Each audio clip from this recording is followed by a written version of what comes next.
Welcome back to Morning Break. We are so excited to have branding expert and motivational speaker Liz Goodgold joining us. Thank you so much for being here. Right now, 47% of Americans have already given up on their resolutions. And I'm here to share that you don't have to give up on them.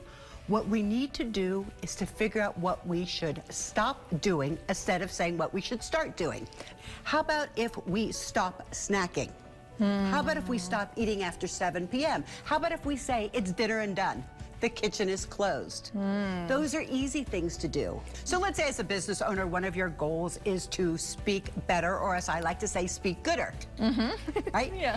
And so you listen to yourself and you recognize that you are using what we call this disfluencies. And those are things like, you know, or so, or like. You are going to perform liposuction. You're gonna suck that word like out of your vocabulary. Yeah, I love that. Okay? That is your stop. I am gonna stop saying like. And to put some traction around it, you're gonna create, instead of a swear jar, the like jar. And every time you say that word like, there goes $1. Here with more is Liz Goodgold, a branding expert with Red Fire Branding. Hi, Liz. Hi, nice to see you. Overall, what were your thoughts about the big game? I thought it was very much a sea of mediocrity. In other words, people were risk averse and they really didn't score a touchdown. There were just way too many misses. And I think in the future, I'd like to see them be a little bit more aggressive. And remember, when you're spending $233,000 per second, it's really important that the commercials there, they brand out, they stand out, and they cash in.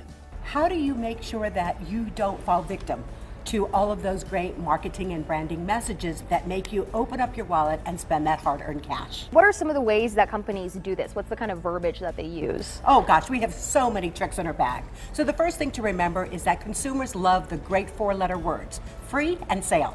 I like those words too. Yeah. So if you go into a retail store, for example, and you see this ginormous sign that says sale 70% off, you also might notice that it says up to 70% off. And that display, which is front and center, might not be the best deal. So the most important advice I can give any entrepreneur right now is spend the time necessary to create a distinctive brand name that has flawless recall. I think it's actually a great idea to look at somebody that you love and say, now what did they do and what can I learn from it?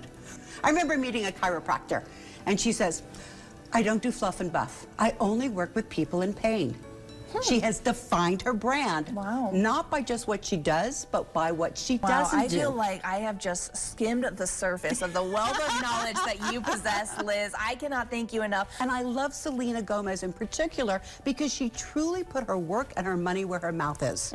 So she started Wonder Mind, for example, and it's a website completely devoted to mental health. And you can check in. How are you feeling today? There's nothing. Worksheets, for example, free.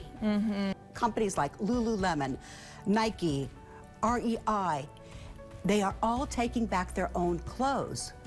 So you can go to Lululemon, return, let's say, a pair of leggings. They'll give you a $10 credit. But what's really interesting, and it's good for retailers, is it keeps you brand loyal. You can't spend it anywhere else. You do not get cash. You get a store credit. So they make you come back. Meanwhile, they take that item and they resell it versus it winding up on some other marketing exchange like a ThreadUp or a Poshmark. It's amazing. Yeah, and it's really important because 57% of all discarded clothes do wind up on that landfill. So you want to find a way that works for you so they find another use in life.